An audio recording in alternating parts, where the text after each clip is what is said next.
Congress party అంటేనే స్కామ్ల party. అక్కడ కేంద్రంలో 10 సంవత్సరాల అధికారంలో ఉన్నప్పుడు సహారా స్కామ్, కోల్ స్కామ్, ఇట్లా ప్రతి సంవత్సరం ఏదో ఒక స్కామ్ ఉంటుండే. తెలంగాణలో అధికారంలోకి వచ్చి 2.5 సంవత్సరాలైంది.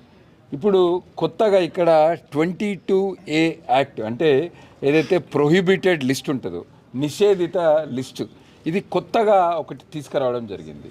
ఇది ఏదో గ్రేటర్ హైదరాబాద్ జిహెచ్ఎంసీ పరిధిలో ఉన్న ప్రాపర్టీస్ వాళ్ళకే అని కాదు, ఇది జిల్లాలలో కూడా దీనిది చాలా ఇబ్బందికరమైన పరిస్థితి.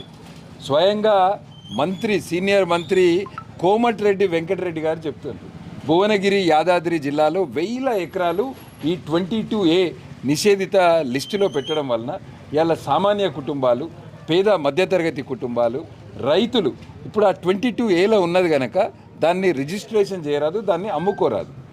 మన మంచిర్యాలకు వస్తే మన మంచిర్యాల ప్రాంతంలో కూడా 1000 ఎకరాలు ఉన్నాయి. ఇవాళ అమాలివాడల మా పట్టణ అధ్యక్షులు, మాజీ పట్టణ అధ్యక్షులు వెంకటేశ్వరరావు గారి ఇల్లు కూడా 22Aలో ఉంది. నాకు అనిపిస్తుంది ఈ కలెక్టర్ ఆఫీస్ కూడా 22Aలోనే ఉన్నదని. ఇప్పుడున్న ఎమ్మెల్యే గారి ఇల్లు కూడా 22Aలోనే ఉన్నది. ఇవాళ మంచిర్యాలలో కూడా 1000 ఎకరాలు 22A నిషేధిత జాబితాలో ఉన్నాయి. ఇదంతా కూడా దేని గురించి? ఇదంతా కేవలం ఒక స్కామ్. గతంలో మనం చూసినాం, యుఎల్సి, ఎల్ఆర్ఎస్ పేర్ల మీద ఇబ్బంది పెడుతుండే. ఒక మధ్యతరగతి కుటుంబం ఇవాళ వాళ్ళకు సంబంధించిన ప్రాపర్టీ అమ్ముకోవాలంటే ఇప్పుడు వాళ్ళు ఎంఆర్ఓ ఆఫీస్ చుట్టూ, రెవెన్యూ ఆఫీస్ చుట్టూ తిరిగి 1 లక్షనో 2 లక్షల రూపాయల ఖర్చు పెడితే ఇవాళ ఆ ప్రాపర్టీని 22A నుంచి బయటకు తీసుకొస్తారు.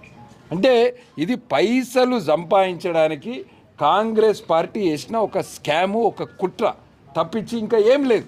స్వయంగా రెవెన్యూ మంత్రి పొంగులేటి శ్రీనివాసరెడ్డి గారు ఒప్పుకుంటారు తప్పు జరిగిందని. మరి తప్పు జరిగినప్పుడు బాధ్యత వహించి రాజీనామా చేయాలా వద్దా? మేము భారతీయ జనతా పార్టీ తరఫున ఇలా డిమాండ్ చేస్తున్నాం. ప్రతి జిల్లా, ప్రతి మండలంలో 22Aల ఏవైతే మీరు పెట్టిన సర్వే నంబర్లు ఉన్నదో ఆ లిస్టు మొత్తం కూడా బహిర్గతం చేయాలి, అది మొత్తం పబ్లిష్ చేయాలి.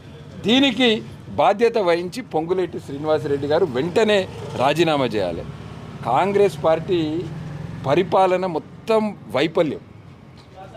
ప్రజల దృష్టి మళ్లించడానికి, ప్రభుత్వం యొక్క ఫెయిలియర్స్ నుంచి ప్రజల యొక్క దృష్టి మళ్లించడానికి కాంగ్రెస్ పార్టీలోనే ఈ నాయకుడు ఆ నాయకుడిని తిడతాడు, ఆ నాయకుడు ఈ నాయకుడిని తిడతాడు. ఇది వీళ్ళ యొక్క టెక్నిక్. ఈ నియోజకవర్గంలో వ్యతిరేకత వస్తుందంటే ఈయన పక్క నియోజకవర్గంలో తిడతాడు, అక్కడ పోయి ఏలు పెడతాడు. పక్క నియోజకవర్గం అయినా వచ్చి ఇక్కడ ఏలు పెడతాడు. ఒక మన మంచిర్యాలనే కాదు, గత కొన్ని రోజుల నుంచి మన మంచిర్యాలలో చూస్తున్నాం. వాళ్ళ యొక్క వైఫల్యాలు, ఎన్నికల సమయంలో ఇచ్చిన హామీల నుంచి ప్రజల యొక్క దృష్టి మళ్లించడానికి కాంగ్రెస్లోనే 2 గ్రూపులు కొట్టుకుంటూ ఉంటాయి.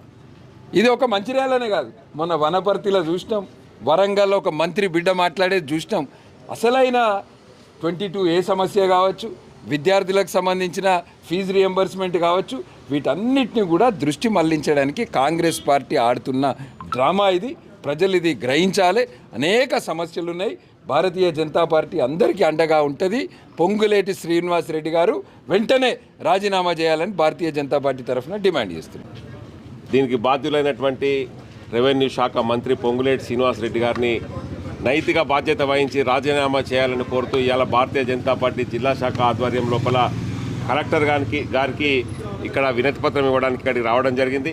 ఏదైతే 22/1 జీవో లోపల మరి 2014 నుండి 2023 వరకు జరిగినటువంటి భూములను ఎన్నిటిని యాడ్ చేసిండ్రు, 2023 నుంచి నేటి వరకు 2026 వరకు ఎన్ని భూములను అందులోపల యాడ్ చేసిందనేటువంటి విషయాన్ని శ్వేతపత్రం ద్వారా విడుదల చేయాలని భారతీయ జనతా పార్టీ డిమాండ్ చేస్తూ ఉన్నది.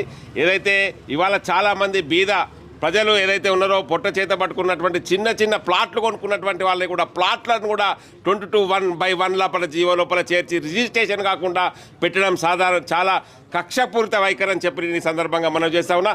చాలా భూములు ఎవరైతే కష్టంతో వాళ్ళ పిల్లల పెళ్ళిళ్ళకు కానివ్వండి, అనే ఇతర అవసరాల దృష్ట్యా కానీ అమ్ముకున్న తర్వాత అగ్రిమెంట్లు అయిన తర్వాత రిజిస్ట్రేషన్ ఆఫీస్కు పోతే అక్కడ ఇది 22/1లో ఉన్నది, ఇది బ్యాన్ చేసినాము, దీన్ని రిజిస్ట్రేషన్ చేయమని చెప్తే చాలామంది కుటుంబాలు, చాలామంది బీదవాళ్ళు అనేక ఇబ్బందులకు గురవుతూ ఉన్నారు. కాబట్టి ఏదైతే ఈ 22/1 జీవోలో జరిగినటువంటి అక్రమాల మీద స్వతంత్ర సంస్థ సిబిఐ తోటి విచారణ జరిపించాలని భారతీయ జనతా పార్టీ డిమాండ్ చేస్తూ ఉన్నది. అదేవిధంగా పొంగులేటి శ్రీనివాసరెడ్డి గారు నైతిక బాధ్యత వహించి వెంటనే దీనికి రాజీనామా చేయాలని భారతీయ జనతా పార్టీ డిమాండ్ చేస్తూ ఈరోజు కలెక్టర్ గారికి వినతి పత్రం అందజేయడం జరుగుతూ ఉన్నది. భారత్ మాతాకి జై.